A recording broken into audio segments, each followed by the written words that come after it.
O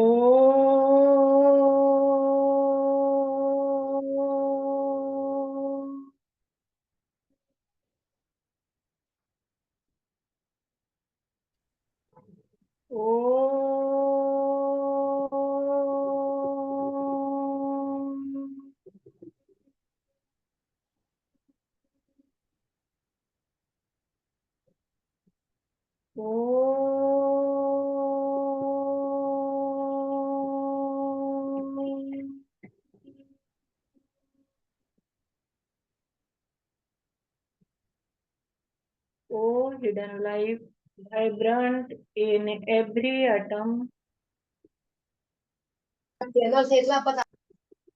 O hidden light, shining in every creature. O hidden love, embracing all in oneness. May each who feels himself as one with thee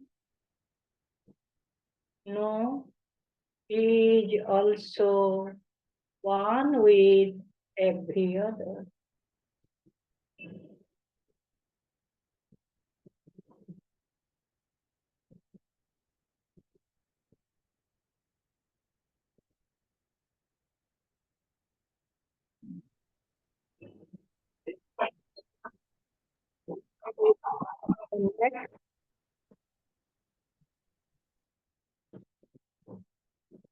It is my great pleasure to introduce today's speaker, Sister Varsha Patel. She is very sincere, devoted, energetic, young Theosophical member. Dr. Varsha Patel joined the Theosophical Society in Ahmedabad Lodge under Gujarat Federation in 2005. In between 2005 to 2024, she has done many work in various fields. She has completed her master's degree and PhD in agriculture, credit and development, and also complete his BD training. Now he is working as assistant professor in a government college in Gujarat. Her subject is economics. In Theosophical platform, she has been doing many works. She has been conducting study classes in Gujarat as well as in various federations and delivering beautiful lectures in different federations, both offline and online. Now he is the federation lecturer in Gujarat Federation.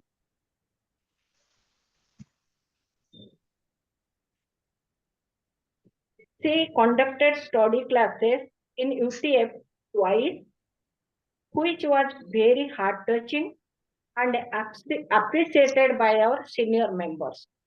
Her way of teaching and clarity is excellent. She was the council member and also a national lecturer. She was the director of the youth program in Gujarat, Hubballi, Bhubaneswar, Hyderabad. Now she is doing many social activities through Buddha Theosophical Order of Service and doing many theosophical work. She is a real theosophist and devoted her time, energy, and money for the theosophical work and TOS service. Now over to Varsha. Her subject is self-culture in the light of the ancient wisdom. Now over to Varsha. Yes, बहुत बहुत धन्यवाद सुंदर परिचय के लिए मितालिनी दीदी जी का। My PPT is visible, दीदी? Hello. Yes, yes, yes, yes, yes. Okay. Indian section के president brother Gohil sir, Pradeep Mahapatra ji, Mitalini ji और सभी सदस्य गणों का मेरा नमस्कार। मैं आभारी हूँ कि फिर से मुझे इंडियन सेक्शन ने ये स्टडी क्लास लेने के लिए एक मौका प्रदान किया है, तो मैं बहुत आभारी हूँ। मैं मेरे जो ज्ञान है, इस ज्ञान को जितना हो सके इतना इस स्टडी क्लास के माध्यम से शेयर करने की कोशिश करूंगी। और अंत में अगर कोई बात आपको कंफ्यूज करती है या कुछ भी प्रश्न उठते हैं तो आप मुझे बेझिझक पूछ सकते हो। बेशक ये जो आईके तेमिनी की जो बुक है सेल्फ कल्चर, वो बहुत ही मतलब कहो ना कि डीप डीप डीप नॉलेज हमें देती है। प्रश्न ये उठता है कि इतनी बड़ी जो बात है इसको मैं जितना हो सके इतना 3 लेक्चर में सिंप्लीफाई करके कैसे दूं। तो मेरे लिए एक चैलेंज है, तो मैंने ये चैलेंज स्वीकार की है कि जितना हो सके इतना मैं इसको डाउन टू अर्थ और सिंप्लीफाई करके ही दूं।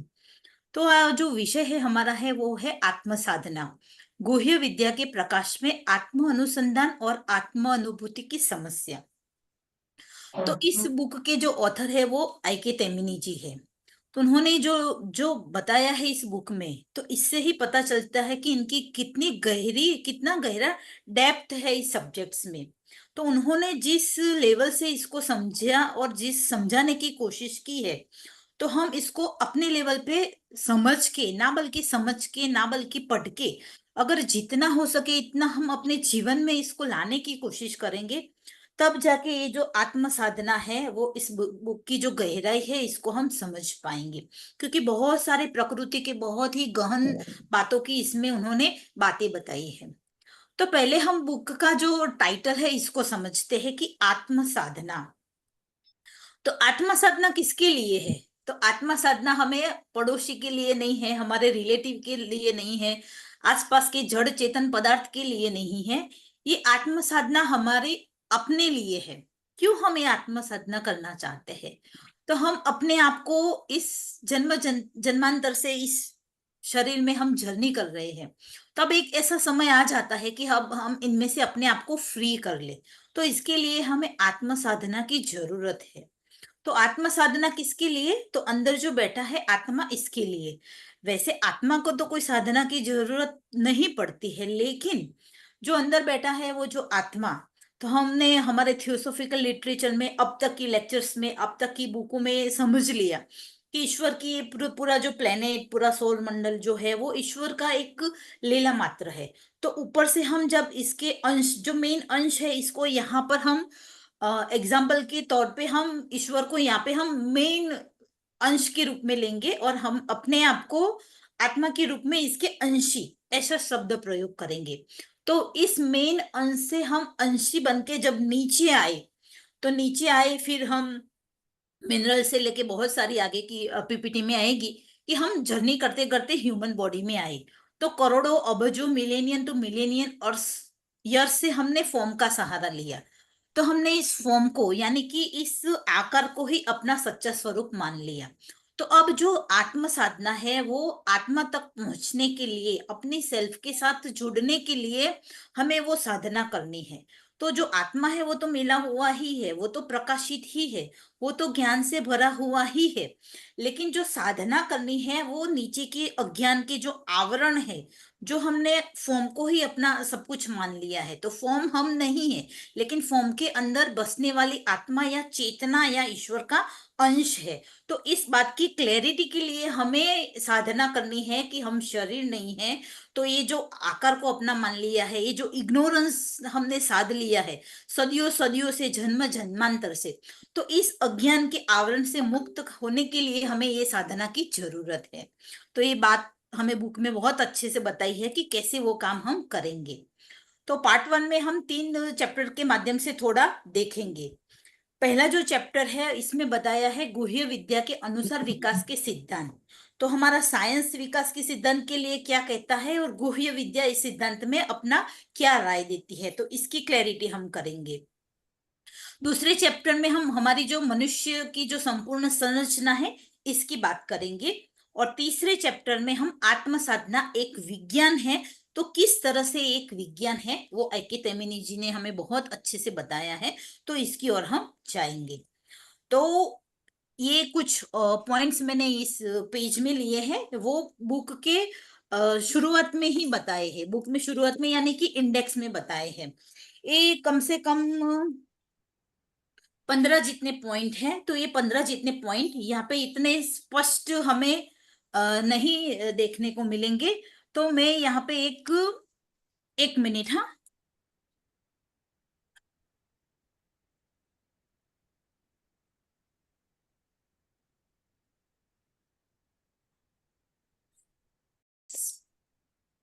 ये पॉइंट से हमें ये पता चलेगा कि ये बुक की गहराई कितनी ऊंडी है। तो ये पॉइंट्स में हमें बताते हैं फर्स्ट पॉइंट में कि व्यक्त जगत का आधार एक नित्य असीम निर्विकार सर्वदा अव्यक्त तत्व है, जिसे परिपूर्ण परब्रह्म या परम सत्ता हम कहते हैं, और इस तत्व को समझ पाना मानव शक्ति से परे है। यानी कि व्यक्त जगत, जो जिस जगत में हम रह रहे हैं, हमारी 5 जो सेंसेस है इसके माध्यम से हम इसको अनुभव कर रहे हैं, वो नित्य असीम निर्विकार और सर्वदा अव्यक्त तत्व है। इस तत्व की हम अनुभूति कर सकते हैं, लेकिन इसको हम कोई फॉर्म में ढाल के समझ नहीं सकते हैं। तो इसकी अनुभूति करना ही ये आत्म साधना का एक स्टेप है। कैसे करेंगे वो बुक में हमें आई.के. तमिनी जी ने बहुत अच्छे से बताने की करीब करीब एक कोशिश तो की है।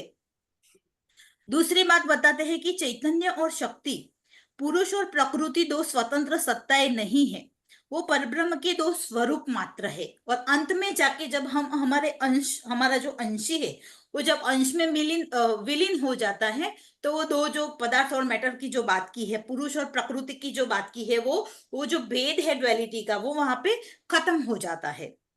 तीसरे में बताया है कि इस त्रय के अनंत विश्व प्रकट होते हैं। यहाँ पे ट्रिनिटी की बात की है, जो थर्ड चैप्टर्स में आएगा। फोर्थ पॉइंट में वो बताते हैं कि व्यक्त जगत में असंख्य सौर मंडल इसी एक परब्रह्म की अभिव्यक्ति है। एक सौर मंडल नहीं, यहाँ तो असंख्य सौर मंडल की बात की है। और आप सोचो कि असंख्य सौर मंडल में कितने सारे ऐसे विजिबल और इनविजिबल प्लैनेट्स भी है।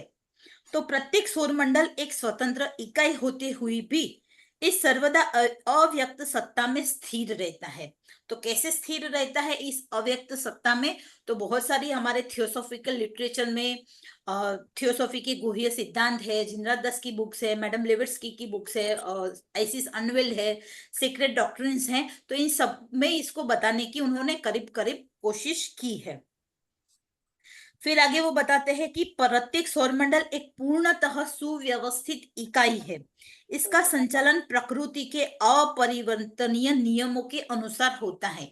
यानी कि इस पृथ्वी की ही अगर बात करें, सौरमंडल की बात छोड़ दो, तो इस पृथ्वी पर भी एक पत्ता भी इसकी जान के बाहर नहीं हिलता है। यानी कि जो कुछ होता है वो व्यवस्थित फॉर्म में ही होता है, और इसके पीछे प्रकृति के बहुत सारे गुह्य जो नियम हैं वो वर्क करते हैं। बहुत सारे इनविजिबल और विजिबल फोर्स इसके पीछे लगे हुए हैं, लेकिन हम हमारी स्थूल चेतना और स्थूल माइंड के माध्यम से इसको नहीं समझ सकते। जैसे जैसे हमारा इग्नोरेंस का जो लेयर है, इग्नोरेंस का लेयर मीन्स शरीर के जो लेयर्स है, वो जैसे जैसे हम हटाते जाएंगे, अपनी चेतना को धीरे धीरे धीरे धीरे अप करते जाएंगे, तब जाके ये सारी जो लीलाएं है वो हमें समझ में आएंगी। आगे वो बताते हैं दृश्य और अदृश्य ग्रह मालाओं सहित संपूर्ण सौरमंडल जीवन विकास का एक विशाल क्षेत्र है। यानी कि इस पृथ्वी पर अगर हम लिबरेशन को प्राप्त कर लेते हैं, तो हमारा अंतिम डेस्टिनी खत्म नहीं हो जाता है। जो हमारा जो विकास है, वो अंदर का जो असीम तत्व है, तो इसके विकास की कोई मतलब कोई बाउंड्री नहीं है, वो असीम है। यानी कि layer to layer, planet to planet, सौर मंडल टू सौर मंडल, गैलेक्सी टू गैलेक्सी, हमारा जो डेवलपमेंट है अंदर के जो तत्व का, इसका डेवलपमेंट चलता ही रहेगा, चलता ही रहेगा। आगे वो बताते हैं कि विकास की यह सारी विशाल प्रक्रिया एक निश्चित योजना के अनुसार ही हो रही है, वो आकस्मिक हो नहीं रही है। और यह योजना ईश्वरीय चेतना में विद्यमान है, यानी कि सारा जो प्लान है, जैसे कि पृथ्वी पर कोई कंपनी का कोई मैनेजर है तो वो कोई प्रोजेक्ट को रन करता है, तो प्रोजेक्ट की सारी इंफॉर्मेशन इसके जान के बाहर नहीं हो सकती है। सारा प्रोजेक्ट अकॉर्डिंग टू मैनेजर जैसा बनाया है, इसके हिसाब से ही होगा और नीचे का स्टाफ इसी तरह से वर्क करेगा। तो इस तरह से जो ये प्लेनेट की और सौर मंडल की और गैलेक्सी की या मिल्की वेव्स की जो भी बात हम नाम देंगे, तो इसका जो प्लान है विकास का वो प्रॉपर तरीके से हो रहा है और इसके पीछे कोई तत्व है, चाहे नाम हम कुछ भी दे। आगे बहुत अच्छा बताते हैं कि हमारी पृथ्वी पर मानव जाति का विकास एक परात्पर सिद्ध संघ के निर्देश में हो रहा है, जिसे हम व्हाइट ब्रदरहुड ऐसा बोलते हैं। तो इस संघ में वो पूर्ण पुरुष हैं जो अपनी ऐसी अलौकिक शक्ति और क्षमताओं के विकसित कर चुके हैं और जिनकी कल्पना हम नहीं कर सकते हैं। इनका परस्पर तथा संसार के क्रियाकलापों से निरंतर और घनिष्ठ संपर्क बना रहता है और ये संसार का निर्देशन ईश्वरीय योजना के अनुसार पूर्ण कुशलता और बुद्धिमत्ता से वो करते रहते हैं। यानी कि इनका फोकस हमारा इस प्लेनेट पे क्या क्या इवोल्यूशन हो रहे हैं, तो इनका फोकस है। और हम चाहे तो ऐसे जीवन मुक्त महापुरुष के संपर्क में अपने जीवन को इस तरह से प्योर बना के हम आ भी सकते हैं। आगे वो बताते हैं कि जीवन का विकास धीरे धीरे क्रमशः खनिज से लेके वनस्पति से लेके पशु से लेके और मानव वर्गों में और इससे भी आगे होता रहेगा। 11वें रूल्स में बताते हैं कि प्रत्येक मनुष्य तत्वतः ईश्वर ही है, यानी कि हम ईश्वर ही है, लेकिन हम अभी नहीं समझ रहे हैं, तो ऐसा कह सकते हैं कि वी आर बिकमिंग गॉड, यानी कि हम ईश्वर बन रहे हैं। और इसी के लिए तो हमें ऐसे आत्म साधना की जरूरत पड़ती है। आगे बताते हैं कि इन छिपे गुण और शक्तियों का विकास पुनर्जन्म की प्रक्रिया के द्वारा होता है। एक जन्म में इतना सारा डेवलपमेंट पॉसिबल नहीं है, तो प्रकृति के बहुत सारे लॉ है, जैसे कि इवोल्यूशन का लॉ है, कर्म का लॉ है, ऐसा एक लॉ है लॉ ऑफ री इनकारनेशन। तो इसके माध्यम से भी हम अपने डेवलपमेंट को स्पीड या कम गति का कर सकते हैं, जिसमें जैसे जैसे डेवलप हो जाएंगे तो हम सबको एक फ्री विल मिली हुई है, तो इस विल के माध्यम से चाहे तो हम अपने जन्मों को कम कर सकते हैं, चाहे तो हम इसको बढ़ा सकते हैं। आगे दो रूल्स में बताते हैं कि मानव जीवन के भौतिक ही नहीं वरन सभी पक्ष संबंधित लोकों में क्रियाशील प्राकृतिक नियमों द्वारा वो नियंत्रित होते हैं। कार्य कारण के इस सर्वव्यापी नियम को सामान्यतः कर्म का नियम कहते हैं और यह नियम मनुष्य को अपना भाग्य विधाता और अपने आप को सुख अथवा दुख का दाता बना देता है। यहाँ पे कर्म के नियम की बात की है।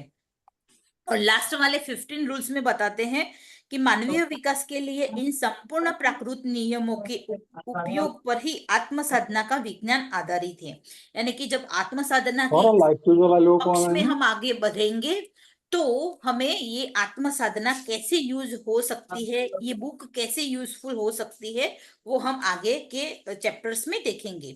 तो इस बुक को 3 खंडों में बाइफर किया है और जो प्रथम खंड है वो आत्म साधना के वैज्ञानिक सिद्धांतिक आधार पे इनकी थ्योरी बताई है। दूसरे खंड में इस आत्म संयम और आत्म साधना के मार्ग पर जो समस्याएं आएगी इसके बारे में विवरण किया है। और तीसरे खंड में आत्म अनुसंधान और आत्म अनुभूति की समस्याओं तथा इसके संबंधित प्रविधियों का उन्होंने वर्णन किया है।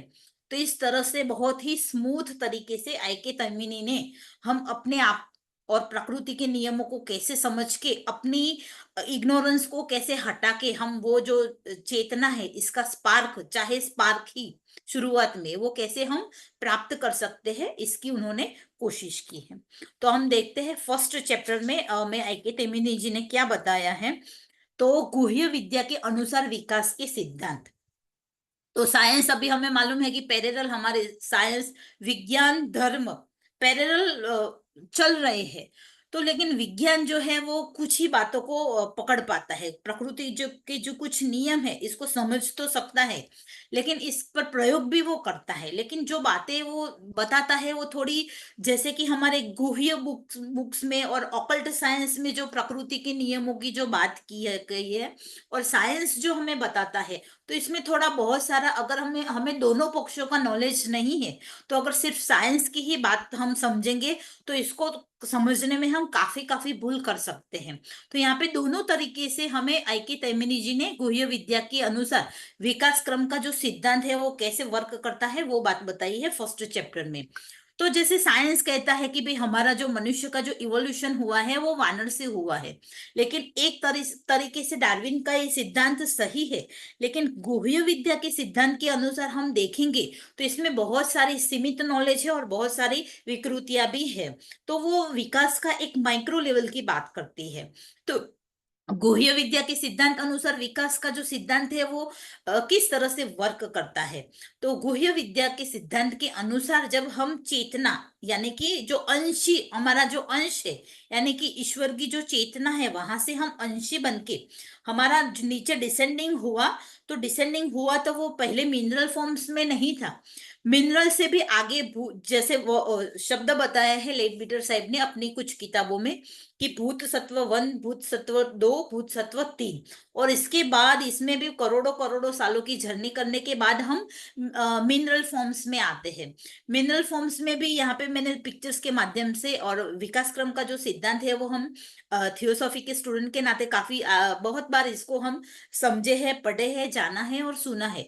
तो मिनरल्स में भी कितने सारे फॉर्म्स होते हैं। तो मिनरल्स में जो चेतना है वो कितनी कंडेंस्ड स्वरूप में, ठोस स्वरूप में होती है, और आकार के साथ इतनी ओत प्रोत हुई होती है कि एक पत्थर को ठोकोगे भी तो शायद इसमें वाइब्रेशंस, तरंगे पैदा होगी, लेकिन पत्थर को दुख होगा, वो शायद मेरे ख्याल से दुख की सेंसेशन इसमें अभी वर्क नहीं कर रहे। तो पत्थर को तोड़ सकते हैं तो वाइब्रेशंस के माध्यम से वो समझ सकता है, लेकिन इसको अनुभव, सुख और दुख की भावनाओं में वो अनुभव नहीं कर सकता है।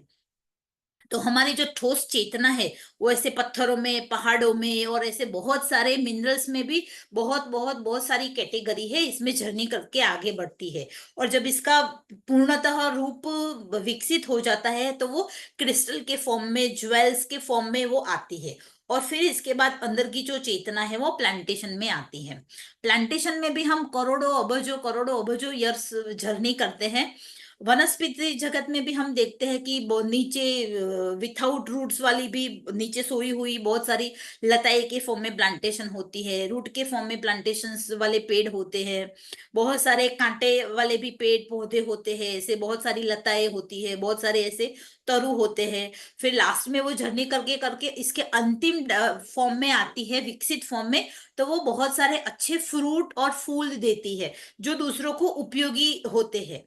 और प्लांटेशन में जब इसको काटते हैं या हम ऐसे गुस्से भरे विचार लेके इसके पास जाते हैं तो इसकी संवेदनाएं जो होती है वो थोड़ा थोड़ा प्रकट करती है। और यहाँ पे जो जगदीश भगवती करके एक साइंटिस्ट हुए, उन्होंने मशीन के माध्यम से इसकी तरंगों को मापा था, और ये बताया था कि प्लांटेशन में भी जीव है और वो हमारी जो संवेदनाएं हैं इसको कैच कर सकती हैं। तो लास्ट में वो फ्रूट्स ऐसे और ऐसे फ्लावर के फॉर्म में आती है कि वो दूसरों को उपयोगी होती है। फिर थर्ड वाली जो कैटेगरी है, तो इसका जो जीवन तरंग है वो फिर ट्रांसफर होके एनिमल किंगडम में आता है। एनिमल किंगडम में भी हम वो देखते हैं कि कितने सारे कीटक है, पंख वाले कीटक है, जमीन में रहने वाले हैं, आकाश में उड़ने वाले हैं, अपना माला और अपना घर बना के रहने वाले हैं, पानी में रहने वाले हैं, नीचे सांप जैसे सरीसृप जिसकी मतलब स्पाइनल कोड सीधी नहीं होती है, ऐसे फॉर्म में होते हैं। तो ऐसे बहुत सारे लाखों फॉर्म में वो जर्नी करते करते करते फिर बाद में वो डोमेस्टिक यानी कि उपयोगी फॉर्म में आते हैं। जैसे कि हाथी है, ऊंट है, घोड़ा है, जो दूसरों को उपयोगी होते हैं, तो ऐसे फॉर्म में वो एनिमल्स आते हैं। तो अब तक का जो जर्नी करते हैं तब तक इनका जो सोल होता है वो ग्रुप सोल में वर्क करता है, और फिर बाद में जो जीवन तरंग है वो ह्यूमन में ट्रांसफर होता है। तब प्रकृति की ओर से हमें टोटली अब तक के 3 शरीर मिले थे, फिर 4 शरीर मिलते हैं, और टोटल हमारे पास 7 बॉडीज आती है जिसमें हम अपनी चेतना को को एक एक प्लेन पे डेवलप करके वर्क कर सकते हैं। तो आज का ये लेटेस्ट इमेज है कि हम ह्यूमंस कैसे पहले आदि मानव के रूप में आए थे, फिर इसके बाद अग्नि की और पत्थर की हमने, हमारे बुद्धि तत्व ने हमारे जीवन को थोड़ा सुगम बनाने के लिए फायर की और बहुत सारे वेपन्स की ऐसी शोध की जिसके कारण हम अपने सराउंडिंग जीवन को थोड़ा अच्छा बना सकते हैं। इसके बाद फिर हमने कॉलोनी बसानी शुरू की, फिर गांव बसे, फिर शहर बसे, और इस तरह से एक पूरी सभ्यता का जन्म हुआ। और डेवलप करके करके हम आज ये रोबोटिक जो टेक्नोलॉजी है वहां तक पहुंच गए हैं। रोबोटिक टेक्नोलॉजी से भी आगे हमारा अभी एआई का जमाना है, आर्टिफिशियल इंटेलिजेंस। तो अभी हम ये जो रोबोटिक जो टेक्नोलॉजी है, आगे बहुत सारी फिल्म, इस पर बहुत सारी सीरियल्स, बहुत सारी वेब सीरीज बन रही हैं कि कैसे ह्यूमन अपने आप को एक मशीन बना रहा है। लेकिन इसकी जो शोध है वो हमारा हायर बुद्धि तत्व किस तरह से वर्क करता है। और एक समय ऐसा भी आ जाएगा कि हम एनर्जी फॉर्म में कन्वर्ट हो जाएंगे। अभी तो हम आसपास के जो इंस्ट्रूमेंट है इसको एकदम से कंपेट वाले और एआई बेस बना रहे हैं, लेकिन हम एक समय ऐसा आएगा कि हम अपने आप को भी ऐसी वर्चुअल दुनिया में इसी फॉर्म में हम डाल देंगे। यानी कि यहाँ तक हमारा जो इवोल्यूशन है वो आगे बढ़ रहा है। लेकिन ये साइंस की बात है। गुह्य विद्या का जो विकास क्रम का जो सिद्धांत ये बताता है कि हम भले ही टेक्नोलॉजी में साइंस के माध्यम से आगे बढ़े, लेकिन हमारी जो डेस्टिनी है वो ह्यूमन फॉर्म में आने के बाद हम जैसे ही सात्विकता की ओर आगे बढ़ेंगे, जैसे जैसे हम दूसरों को उपयोगी आएंगे, जैसे जैसे हम प्रकृति के सिद्धांतों का पालन करते जाएंगे, ऐसे ऐसे हम अपने आप को जानते जाएंगे। और जैसे ही हम अपने आप को जानते जाएंगे, ऐसा हमारा जो भेद है शरीर का और आकार का है, जो भेद है वो मिटता जाएगा। और सभी में हमें अपने आप के स्वरूप के दर्शन होंगे। यानी कि यूनिटी ऑफ लाइफ का करीब करीब हमें छोटे छोटे स्पार्क हमारे मेडिटेशंस के माध्यम से हमें मिलते जाएंगे। और इन बिटवीन हमें ये भी भान होगा कि हमारी जो चेतना है, हमारी जो डेस्टिनी है वो लिमिटेड नहीं है, वो तो लिमिटलेस है। यानी कि फिर जब इस बात को हम प्रत्यक्ष गहराई से जानेंगे, तब हम डिवाइन ह्यूमन बनेंगे। और एक समय ऐसा आएगा कि हम खुद ही अपने आप को ऐसा कह सकते हैं कि हम भगवान है। तो ये बात उन्होंने यहाँ पे हमें बताई है। तो इस चित्र के माध्यम से गुह्य विद्या के जो सिद्धांत हैं, तो यहाँ पे पूरा एक पिक्चर्स के माध्यम से बहुत अच्छे से बताया है कि नीचे का जो प्लेन है वो देखो, स्थूल है, खनिज है, वनस्पति, पशु और मानव। और मानव के बाद कैसे वो अति मानव में वो कन्वर्ट हो जाता है। यहाँ पे 7 लोगों की बात की है। स्थूल है, वासना में लोक है, मनोमय लोक, बुद्धिक लोक, आत्मिक लोक, अनुपादिक लोक और आदि लोक। तो इन लोक में, हर लोक में 7 लेयर्स है। जैसे कि हम पृथ्वी पे रहते हैं तो हम एक्चुअली बहुत कम लेयर्स की ही हम अनुभूति कर सकते हैं। लेकिन हर प्लेन पे 7 सब लेयर है, जिसका बहुत डीप जिक्र एनी बेसन की बुक है एंशियंट विजडम, पुरानी प्रज्ञा, इसमें बताया गया है। यानी कि 49 जो लेयर्स है वहां तक का हमें अनुभान हो सकता है। हमारे स्थूल बॉडी और हमारे हमें जो 7 वो शरीर दिए हैं, इस 7 शरीर के माध्यम से ही इन सातों प्लेनों का और इसके सब प्लेन यानी कि 49 लेयर्स का हम अच्छे से अनुभूति यहाँ पे बैठे बैठे स्थूल शरीर के माध्यम से, हमारे वासनामय शरीर के माध्यम से, मनोमय शरीर के माध्यम से हम इसको कर सकते हैं। हर प्लेन पे वर्क करने के लिए एक एक शरीर हमें दिया गया है। तो जैसे जैसे हम अपनी चेतना को योग के माध्यम से, धर्म के माध्यम से, कुछ प्योरिटी की जो भी मेथड है, प्रकृति के जो सिद्धांतों की जो बातें बताई है ऐसी अच्छी पवित्र किताबों में, तो इन सभी चीजों का पालन करके हम अपनी चेतना को फ्री करके एक एक प्लेन पे हम जागरूक होके वहां की जितने भी जो भी हिडन बातें हैं, इनविजिबल बातें हैं, प्रकृति की जो रहस्य की बातें हैं, इस ग्रह की जो बातें हैं, सौर मंडल की जो बातें हैं, तो इसको हम जान सकते हैं। तो यहाँ पे अब हमें इस चित्र के माध्यम से, इस बुक में जो आई के तेमिनी जी जो कहना चाहते हैं, तो इसका जिस्ट इतना ही है कि हम शरीर नहीं है, लेकिन इस पृथ्वी ग्रह पे वर्क करने के लिए, विकास करने के लिए हम आए हैं, तो हम यहाँ से एनिमल से ह्यूमन में आए हैं और ह्यूमन से हमें आगे जाना है।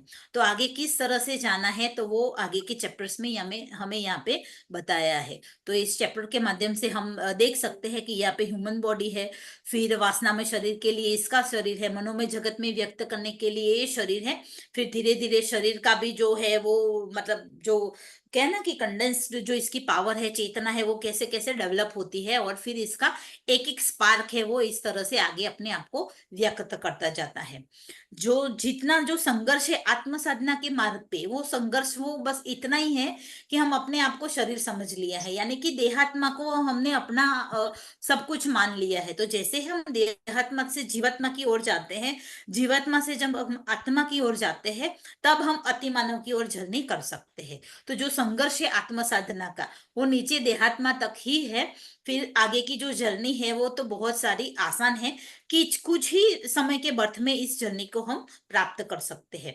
लेकिन कहने का मतलब इतना ही है कि फर्स्ट चैप्टर में जो हमें बात बता दी है पूरे हमारे मनुष्य की संरचना की, तो इस तरह से 7 प्लेन है, 7 प्लेन पे वर्क करने के लिए हमें 7 शरीर दिए हैं, और हर प्लेन के ऐसे सब लेयर्स है।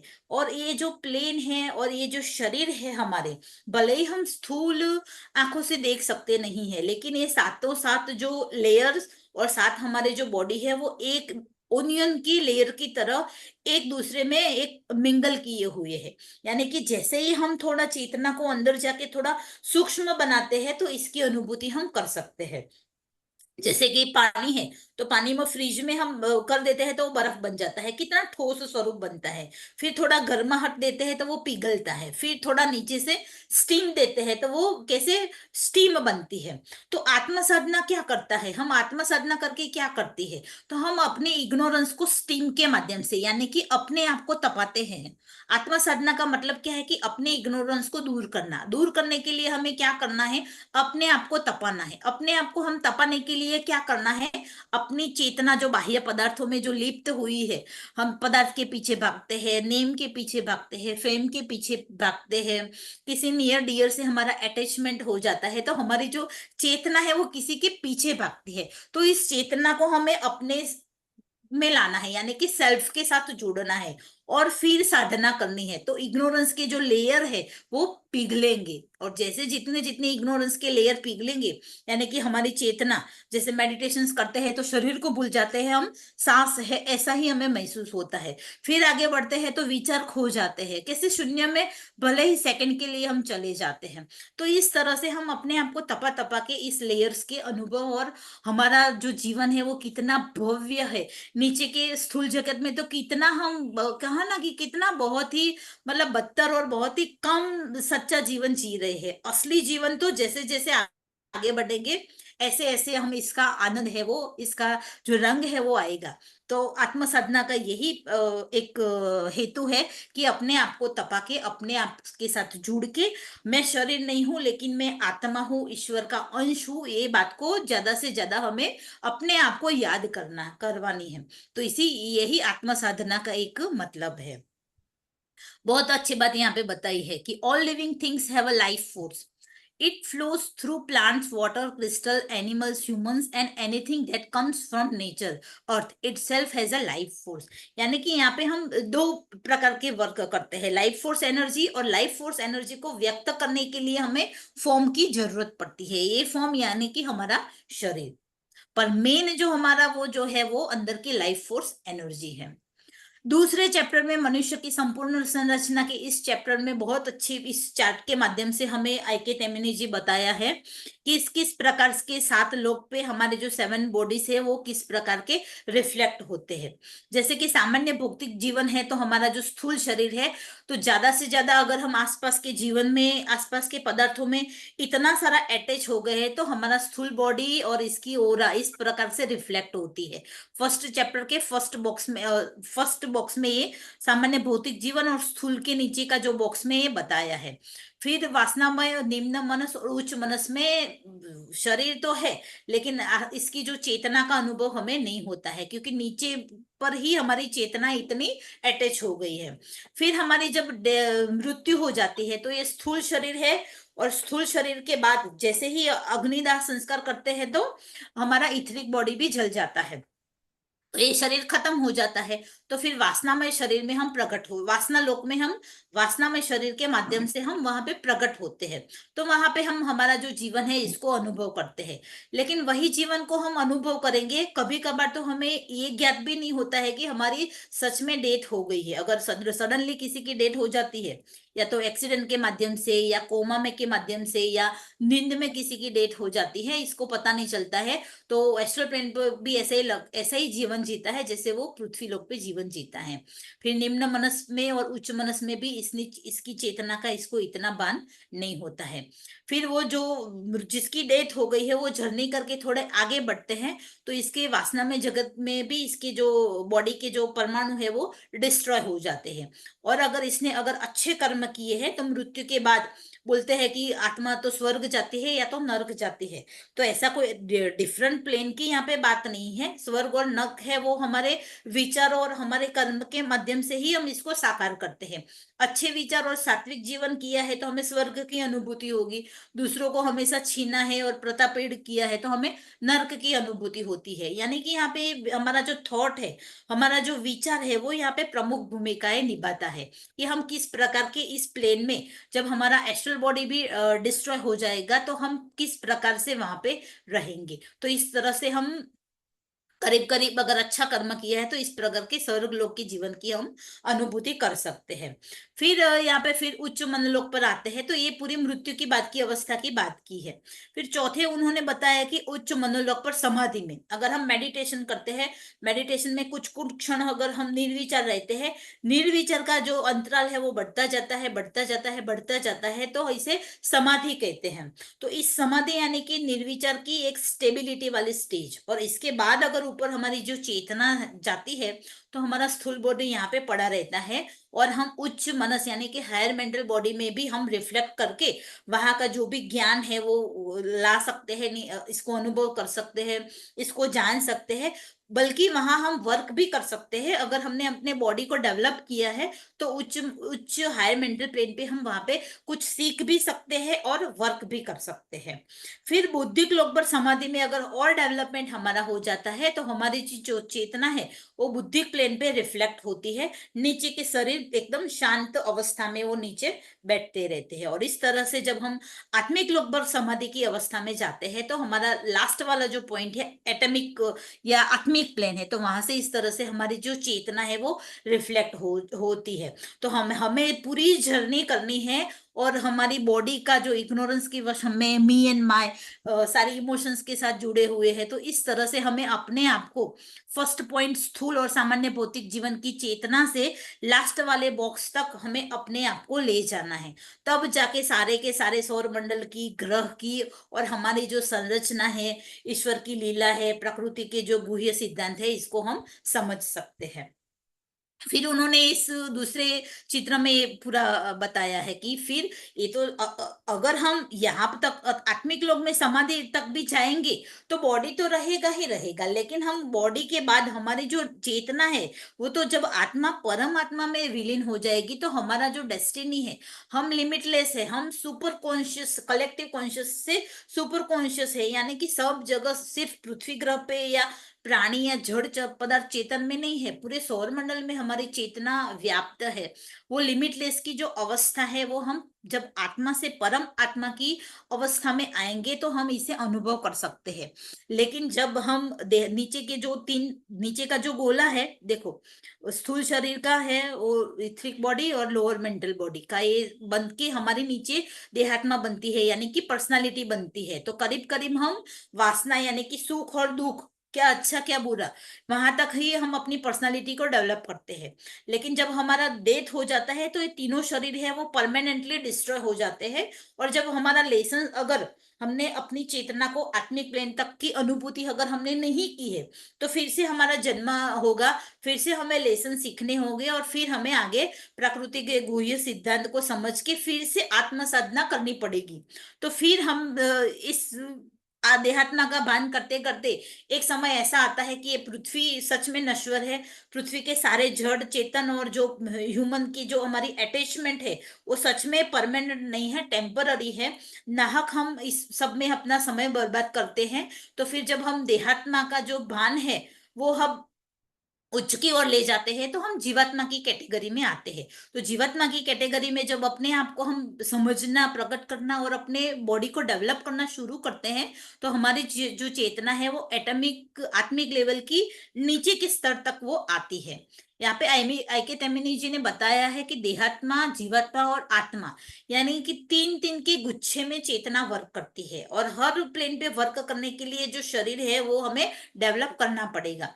तो देहात्मा में नीचे मनोमय लोअर मेंटल बॉडी तक के गुच्छे में वासनामय और स्थूल प्लेन के गुच्छे में वो चेतना वर्क करती है। जैसे चेतना को आगे बढ़ाते हैं वो जीवात्मा तक ले जाते हैं, तो जीवात्मा में ले जाएंगे तो देहात्मा के नीचे के जो प्लेन है वो तो इसमें समाहित है, और तीन प्लेनों का ज्ञान हमें होगा, यानी कि 6 की इकाई को हम समझ पाएंगे। यानी कि वो आत्मिक प्लेन का नीचे का बुद्धिक प्लेन, बुद्धिक में हायर मेंटल, उच्च मनोमय और निम्न मनोमय, और हमारा एस्ट्रल, इन तीन पे हम वर्क करेंगे। और जीवात्मा पे वर्क करेंगे तब हम समझ में आएगा कि हमारी जो चेतना है वो कितनी डिवाइन है, कितना सारा वर्क हमें करना है और कितना रिजॉइस है। तो जो संघर्ष है वो देहात्मा से जीवात्मा तक ही जाने का है। और जैसे ही जब कुछ जन्मों में हम योग के माध्यम से, विज्ञान के माध्यम से, भक्ति के माध्यम से, राजयोग के माध्यम से हमारी चेतना को जीवात्मा से आत्मा तक ले जाते हैं, तो भी एक आईके तेमिनी जी बताते हैं कि एक इकाई बनी रहती है। हम लिमिट से लिमिटलेस बनते हैं, हमारी चेतना जीवात्मा से आत्मा की ओर जाती है, तब हमें आत्मिक लोक के उच्च भुवनों का अनुभव होता है, अनुपदिक भुवन का अनुभव होता है, और आदि प्लेन का भी हमें अनुभव होता है। लेकिन यहाँ पे आके ज्यादातर लोग जो है वो फंस जाते हैं, अपने आप को ही वो ईश्वर मान लेते हैं। जैसे कि ओशो रजनीश ने अपने आप को भगवान बताया कि भाई मैं भगवान हूँ।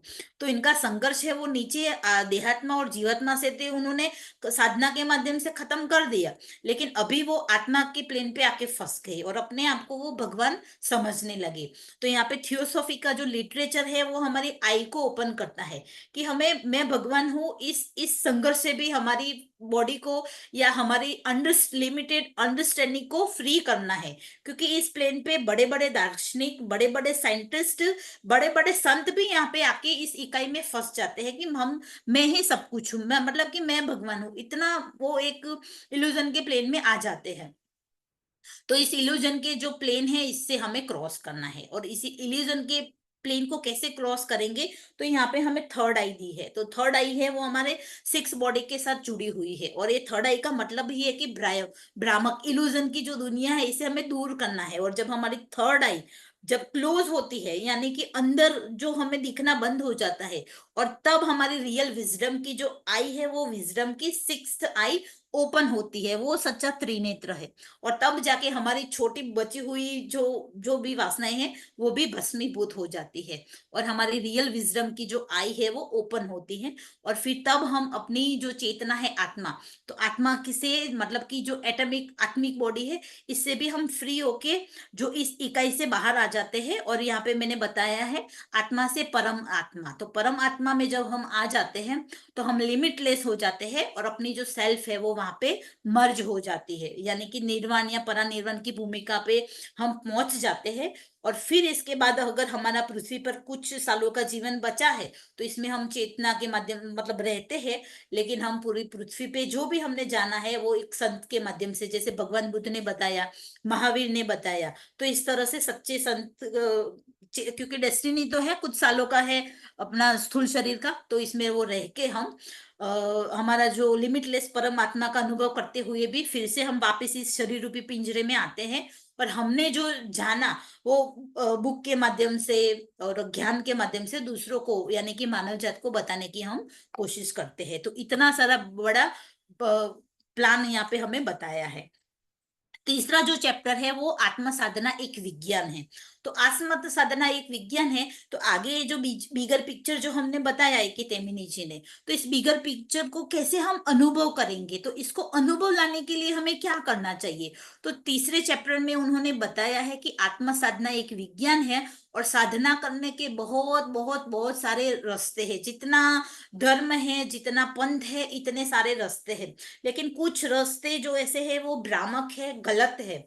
और कुछ रास्ते हैं वो हमें ज्ञान तो देते हैं लेकिन आधा अधूरा ज्ञान देते हैं, यानी कि जो ऑकल्ट नॉलेज है वो इधर इधर इधर इधर बिखरा हुआ है। तो इस बिखरे हुए ज्ञान से हमें जैसी हमारी इंटेंसिटी आगे बढ़ने की होगी, इस तरह से हमारा जन्म होगा, ऐसी परिस्थितियां हमें मिलेंगी, ऐसे अच्छे लोग हमारे संपर्क में आएंगे, ऐसी अच्छी गुह्य ऑकल्ट किताब, न बल्कि ऑकल्ट किताब हमारे साथ में हाथ में आएंगी, लेकिन इसको समझने की शक्ति भी हमें अंदर से ही हमें मिलेंगी।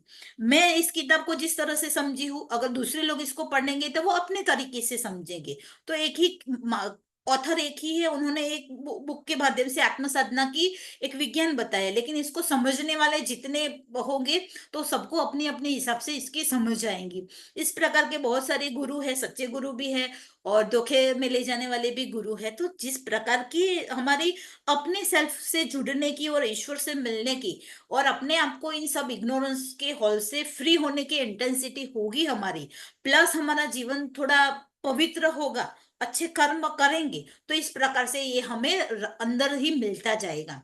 क्योंकि हमारा लिटरेचर, इवन आई के तेमिनी जी भी कहते हैं कि सच्चा गुरु जो है वो बाह्य नहीं है, सच्चा गुरु है वो आपकी हायर सेल्फ ही है। जैसे जैसे आगे बढ़ोगे ऐसे ऐसे वो आपको बताता जाएगा। तो इस तरह से बिखरे बिखरे नॉलेज को आई के तेमिनी जी थर्ड चैप्टर में बताते हैं कि हमें इकट्ठा करना होगा। और जो नॉलेज हमें मिलता जाएगा, प्रकृति के जो सिद्धांत के रहस्य हमें समझ में आता जाएगा, तो फिर हमें अपनी एक क्रमिक एक स्टेप बनाने होंगे। और क्रमिक स्टेप बनाने के बाद हमें खुद इस पर चलना होगा।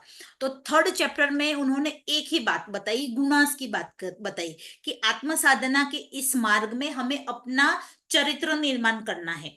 तो चरित्र निर्माण के माध्यम से भी हम एक बुद्ध जैसी, महावीर जैसी पर्सनालिटी बना सकते हैं। और ये त्रिगुणा की जो माया है, इस माया से हम कैसे पर जा सकते हैं। तो उन्होंने एक छोटा सा अंश बताया है गुणास का।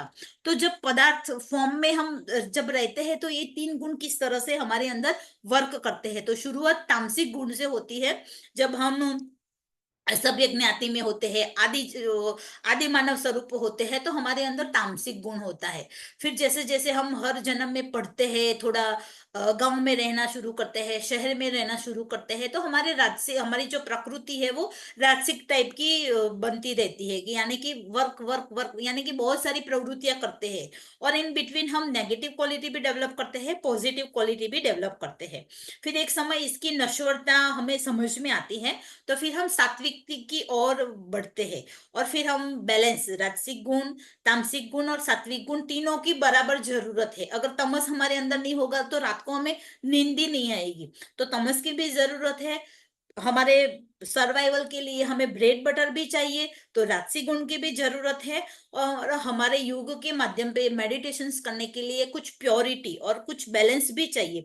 तो ये हमें एक कोने में बैठना भी आना चाहिए और कोने से बाहर निकल के हमें वर्क करना भी आना चाहिए। तो जब हम प्रकृति के तीनों गुणों का बैलेंस करना सीख जाते हैं पदार्थ में, यानी कि फॉर्म में, इस शरीरों में, तो इस जो आत्म साधना की जो बातें हैं, चरित्र निर्माण की जो बातें हैं, इसको हम समझ सकते हैं। और इसके माध्यम से हम अपने आप को प्योर बनाते हैं। लेकिन इस तीनों गुणों का जो डेवलपमेंट होता है, इस प्रोसेस में भी आई के तेबिनी जी और हमारा थियोसॉफिकल लिटरेचर हमें बताता है कि बहुत बहुत करोड़ों साल लग जाता है, तब जाके हम तमस से राजस गुण में आते हैं, राजस से हम सत्व गुण में आते हैं। और इस तरह से हम पूरा जर्नी करते हैं और बहुत सारे जन्म जन्मांतर में हम सीखते हैं। हर जन्म में कुछ कर्म भी करते हैं, कुछ सीखते भी है, कुछ ना कुछ स्किल डेवलप करते हैं, कुछ जैसे कि हम आर्ट के माध्यम से, साइंस के माध्यम से कुछ ना कुछ हम डेवलप करते हैं। और इस डेवलपमेंट में हम अच्छे वर्क भी करते हैं, बुरा वर्क भी करते हैं। अगर बुरा वर्क करेंगे तो बैड कर्मा के माध्यम से हमें कुछ सीखने को मिलेगा, वो लेसन हम सीखेंगे। और अच्छा कर्म करेंगे तो हमारा जो रास्ता है आत्म साधना का, वो थोड़ा पॉजिटिव वे में बनता है। ऐसे समय में ऐसी किताबें आती है, ऐसे लोग मिलते हैं, ऐसा फैमिली हमें मिलता है, ऐसी संस्था से जुड़ते हैं कि हमारा सात्विक गुण बढ़ता है और रास्ते में जितने हो सके इतने कम ऑब्स्टिकल आते हैं।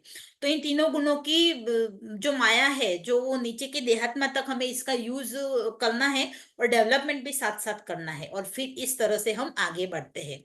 अब प्रकृति के जो गुण है वो चालू ही रहेंगे, लेकिन जैसे ही हम देहात्मा से जीवात्मा में हमारी जर्नी शुरू हो जाती है, हम दूसरे उच्च लोक प्लेन पे हम चेतना को सस्टेन भी कर सकते हैं, वहां के रहस्य को भी जान सकते हैं, बल्कि वहां का बॉडी डेवलप करके हम इस प्लेन पे वर्क भी कर सकते हैं। जैसे कि हम शरीर से यहाँ पे बैठे हैं, लेकिन हम मन से हायर मेंटल प्लेन पे, बुद्धिक लोक पे भी अगर हमें वर्क करना है तो हम कर सकते हैं।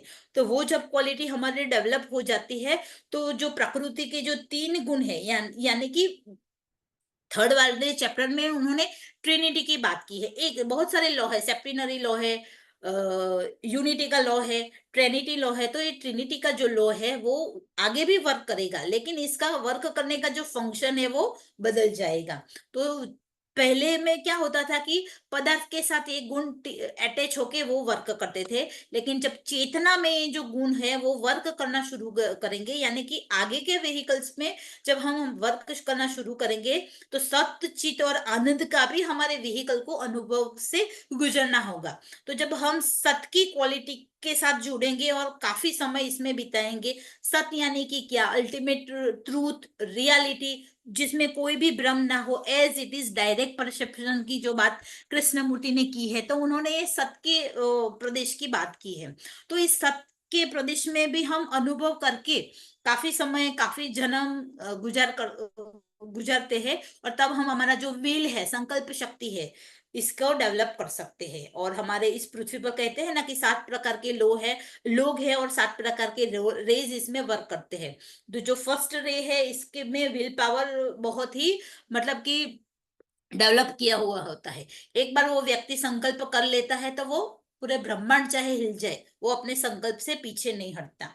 एंड मास्टर एम जो है वो फर्स्ट रे के अधिष्ठाता है। हर गोत्र के, हर रे के एक एक जीवन मुक्त महापुरुष है।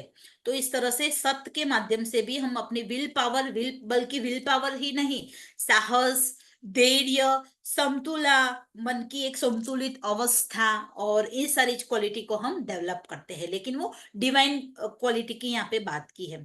फिर हमारी जो चेतना है वो चित्त को समझते हैं। तो तर्क शक्ति, यानी कि पूरा जो दर्शन शास्त्र है, पूरा जो लॉजिक है, तो दर्शन शास्त्रों का जो जन्म है वो इस अवस्था में जब हम आते हैं और डेवलप करते हैं, तो हमारा जो तर्क शक्ति है, एनालिटिकल, वो एनालिटिकल यानी कि अच्छा ये बुरा, वो सारी जो नीचे की जो नेगेटिव फोर्स में नहीं, लेकिन अच्छे बड़े डिवाइन फोर्स में वो एनालिटिकल लॉजिक की यहाँ पे बात की है। तो वो चित्त की अवस्था में आके हम काफी समय गुजारते हैं, तो हमारा जो तर्क शक्ति है वो वर्क होता है। थियोसॉफिकल सोसाइटी का जो सेकेंड ऑब्जेक्ट है कि भाई विज्ञान, धर्म और ये लॉजिक है, दर्शन है, इसका तुलनात्मक हमें अभ्यास करना है। तो हमारे पास इसके अनुसार एक बड़ा सा छोटा माइंड नहीं, मी एंड माई वाला नहीं, ये मेरा धर्म, ये मेरा संप्रदाय, ये मेरा बुक, ये वाला नहीं। इस चित्त की अवस्था को इस व्हीकल के माध्यम से, यानी कि हायर मेंटल बुद्धि के लोग तक अगर हम वर्क कर पाते हैं, तो चित्त के गुण को अच्छे से समझ के हम अपनी तर्क शक्ति को डेवलप करेंगे। और लास्ट में आनंद की स्टेज की बात की है, यानी कि सच्चा जो आनंद की स्टेज में जब आते हैं, तब भक्ति मार्ग में और श्रद्धा, सही भक्ति और सही श्रद्धा का हमारे जन्म होता है, और सही जो विवेक की बात की है वो इस स्टेज में आती है। और वहां पे हमारा सच्चा जो ज्ञान है, हमारे अपने आप का जो सच्चा ज्ञान है, वो सच्चा रियल विजडम का जो अनुभव है वो हमें आता है। तो हमारी जो चेतना है वो तीनों गुणों, व्हीकल के, हमारे 7 शरीर के ऊपर के जो 4 शरीर है, तो सत्य, चित और आनंद के इस गुण के माध्यम से झरने करती है और फिर वो आगे बढ़ती है। तो इस तरह से आईके तेमिनी जी ने हमें बताया है इस तीनों चैप्टर में। और सारे जो भी अल्टीमेट आखिरी उन्होंने बताया कि जो भी सारे प्राकृतिक नियम है, इनका सच्चा सार यही है कि हमें कैसे आत्म साक्षात्कार की ओर आगे जाना है। तो यहाँ पे मेरा जो वक्तव्य है वो पूरा होता है। मैंने अपनी समझ के हिसाब से अ, जितना बनाने की कोशिश की है वो यहाँ पे मैं पूरा करती हूँ। और कोई क्वेश्चंस हो तो आप यहाँ पे अब मुझे पूछ सकते हैं। Thank you so much.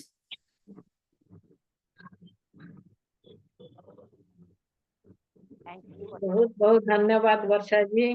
बहुत सुंदर, सरल और सविशेष बात से बताए, और उसके साथ साथ भी उसका पिक्चर वगैरह दिए पीपीटी हैं। क्लोज करो ना, पीपीटी क्लोज करो। हाँ, अभी तो क्लोज करने वाला है। ठीक है, अभी क्लोज करेंगे। सविशेष भाव से वो वर्षा जी बताए, इसलिए बहुत बहुत धन्यवाद है। लेकिन ये जो किताब है आत्म साधना, वो इतना बड़ा किताब है। वो किताब तो हो चुका था, स्टडी क्लास हो चुका था, लेकिन एक एक चैप्टर को दो दो भाग में विभाग करके हम लोग किए थे सबने। कोई कितने सारे स्पीकर थे जो इस चैप्टर के ऊपर क्लास लिए थे। लेकिन अभी इतना कॉस्ट होगा क्योंकि एक दो तीन क्लास में खत्म नहीं होने वाला है, इसलिए जल्दी जल्दी बताना होता है। लेकिन ये बहुत इम्पोर्टेंट किताब है, जो सेल्फ कल्चर है बहुत इम्पोर्टेंट है। और आई के टाइमिन साहब ने बहुत सुंदर भाव से विविडली बताए हैं, इसलिए उसको टाइम जरूरत है। वर्षा जी आज बहुत सुंदर भाव से हमको सब कुछ डिटेल बताई, इसलिए बहुत बहुत धन्यवाद आप सबके तरफ से। अभी जिसका जो क्वेश्चन है, मन में कुछ क्वेश्चन है तो वर्षा जी को पूछ सकते हैं।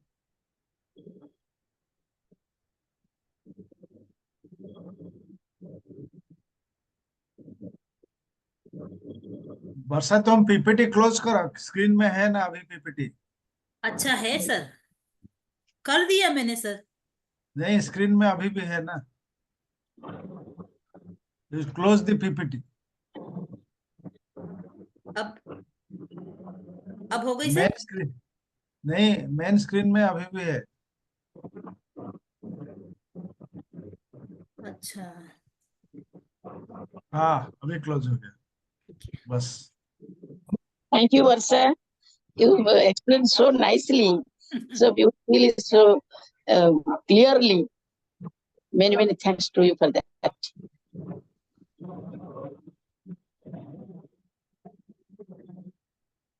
Thank you, Varsha. So brilliantly you explained. Thank you.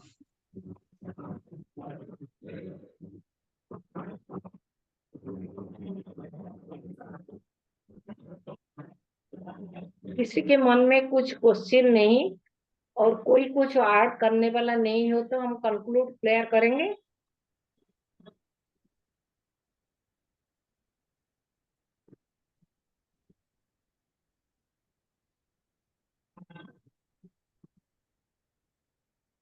ठीक है, कंक्लूड कर देंगे। और तो कुछ किसी का कुछ ऐड करने वाला नहीं, फिर भी 5 मिनट है। हम्म, आज अभी ठीक है, साइलेंस 1 मिनट साइलेंस बैठकर फिर कंक्लूडिंग प्रेयर करेंगे, ठीक है।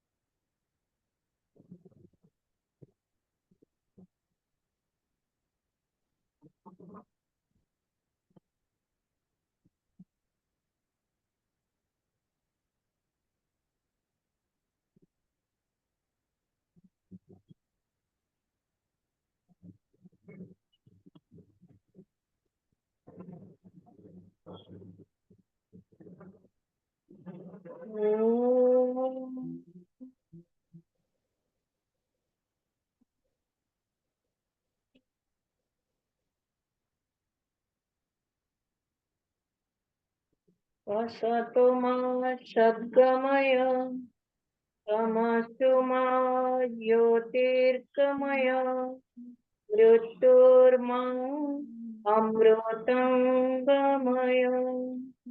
सर्वे भवन्तु सुखिनः, सर्वे सन्तु निरामया, सर्वे भद्राणि पश्यन्तु, न कश्चित् दुःखभाग् भवेत्। ॐ शान्ति शान्ति शान्ति। सबको बहुत बहुत धन्यवाद। वर्षा जी को फिर एक बार धन्यवाद। बाय।